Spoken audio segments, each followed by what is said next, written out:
Previously on ScratchBabble. You want to walk it and recon it, or? All right, people, we're going to get some water and look at the map. I'm going to turn the camera off. Do some battery checking. You want to stop recording on yours too, and then we can resync.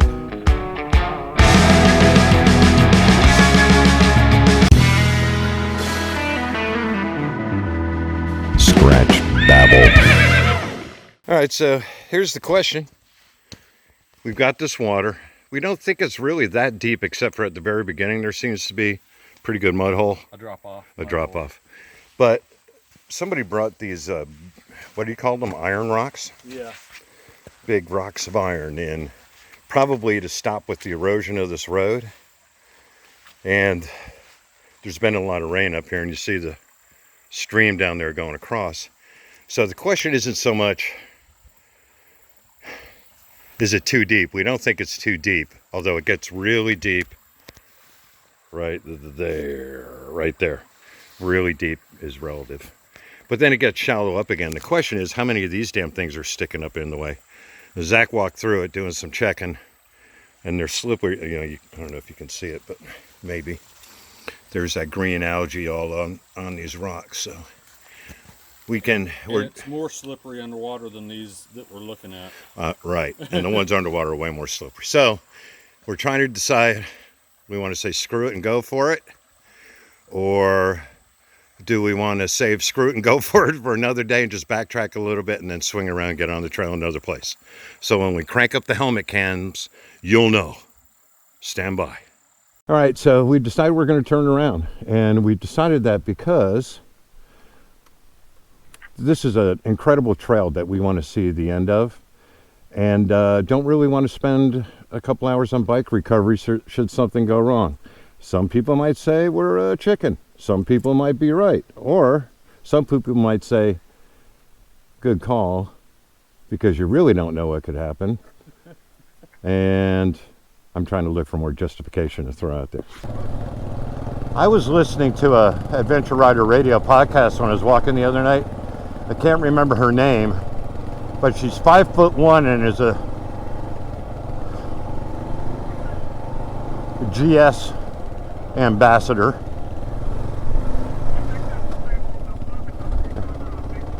And yes, she's on Facebook too. She used to race bikes and she used to do all this stuff. And when she finally decided she wanted to adventure ride, the first dealership she went to wouldn't sell her a bike. And so she called this other dealer crying, saying, if I come by there, will you sell me a bike? And they're like, well, of course. And so when she went to pick up the bike, she rode it home and stopped at that first dealership to use the bathroom. And then, this is the greatest part, and then she hooked up with, I don't know if it was the BDR people or one of the people that she's an ambassador for, and they asked her if she would do a talk at a dealership that they were, having a seminar kind of thing at. And it turns out it was at that dealership. The manager was nowhere to be found. The owner was nowhere to be found. He was locked up. Hey people, this is on Adventure Rider Radio. It's one of the last couple of podcasts, so you should be able to find it. Anyway, so shit. So she, I said the S word. So she does the whole event, and it's great and everything. And before she leaves, a representative of the store comes up to her and says, we need you to come to the back for a minute before you go. There's someone that you need to meet. So she does that. She goes back to this area, and she said, there's this very proper, smartly dressed woman standing there. Nice dress, the whole 9 yards. Looked to be very out of place in a biker environment. And she walked up to her and said, I just want to tell you, my husband's an asshole. It was the wife of the owner. And said how, you know, much she admired her and blah, blah, blah, blah, blah. So, I mean, that woman got wave on wave of comeback against that dealer. But the dealer actually made her cry.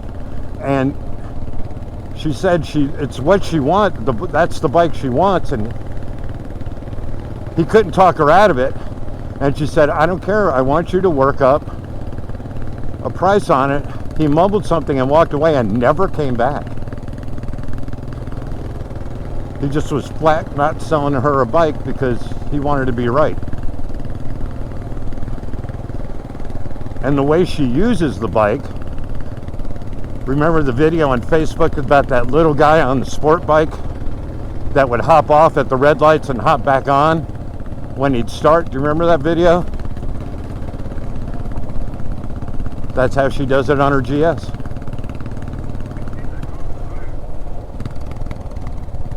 Oh shit. I'm right on your ass. Sorry. I couldn't get over in the lane.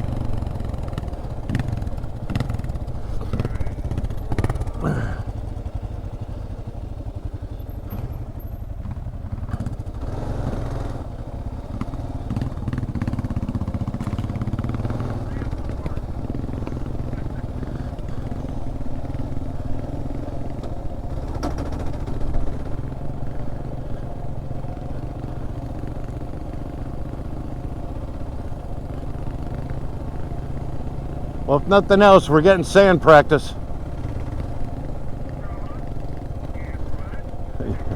And pine straw and mud, right.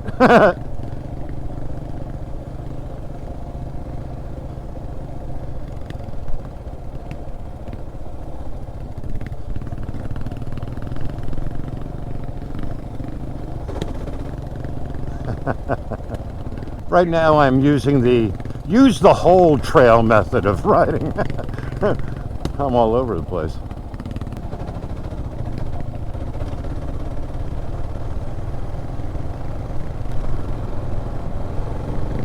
Ha ha ha!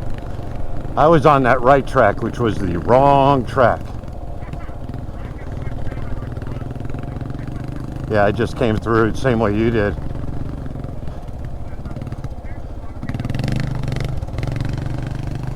Okay, I'm slowing down now.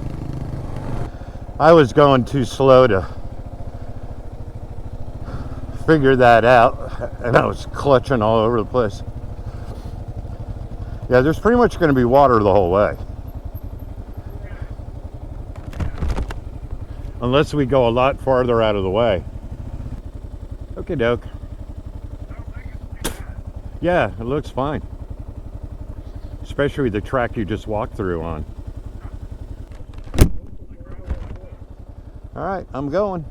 Have a nice day. Don't forget to write.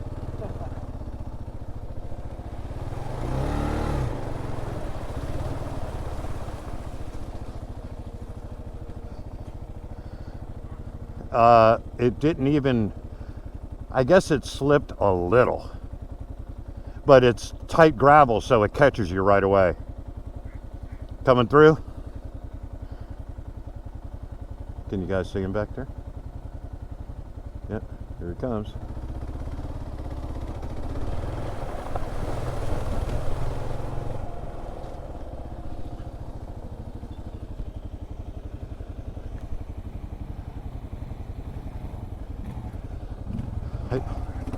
I doubt you guys saw. I doubt I got a picture of you. I think they got the woods.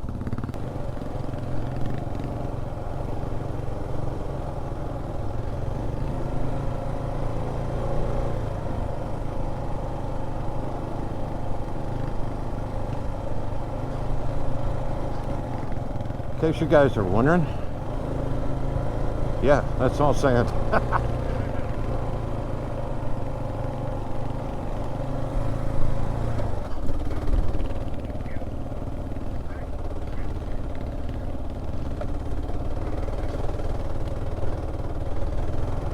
Speed is definitely your friend, except for when it's not.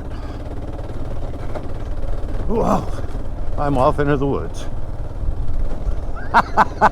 That was just quite the little adventure I just went on.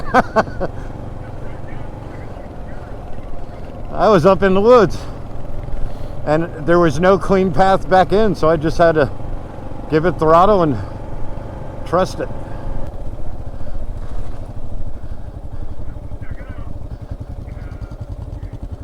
This one.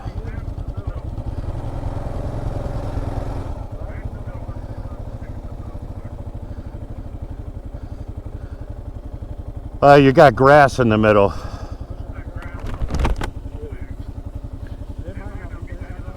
Well, careful, it might get deep real quick for a second.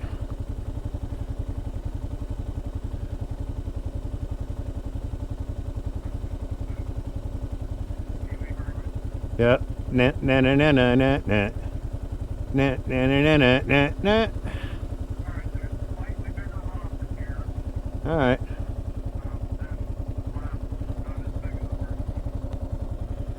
All right. That's good to know. Well, I'm game if you are. We can try. I'm going to not get on my bike though until I see you get past that other end. Just in case I need to come. Right. No, I got you.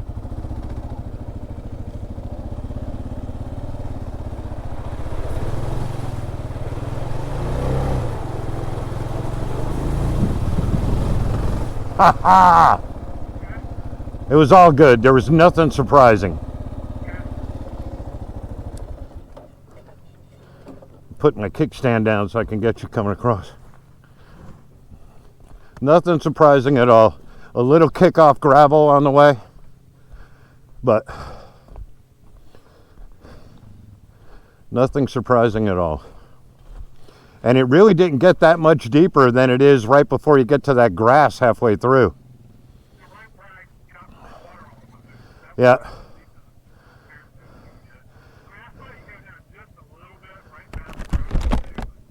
Yeah, I want to catch it coming so I can see how far up your wheel it goes.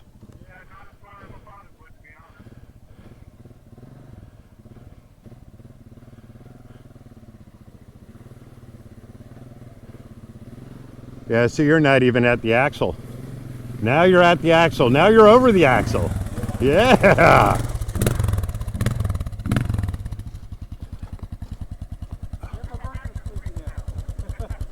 Nice. Yeah, that one was done. No, that was cool. Hang on, let me wipe my face off. People, it is, we got out at 7:30ish. Because the heat index is supposed to be over 100 by 10. I don't know what time it is. I guess it's somewhere around 10:04.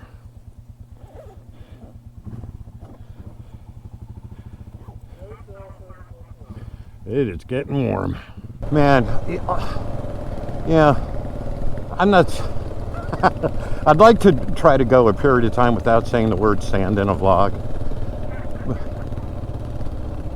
But I'm just so happy.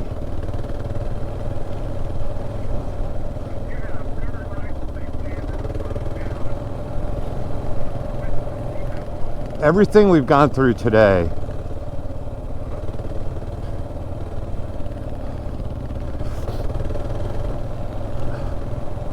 two months ago I would have said, dude, let's just turn around and find some asphalt.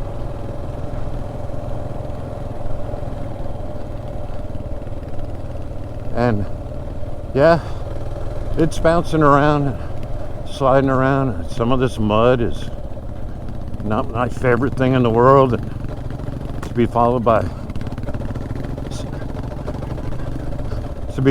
sand. That's not my favorite thing in the world. But now it's just, there's not like any fear attached to it. Now it's just an obstacle to be conquered, you know?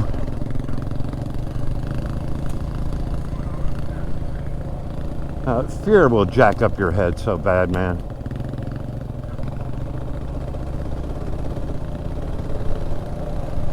You know, and now I'm getting to enjoy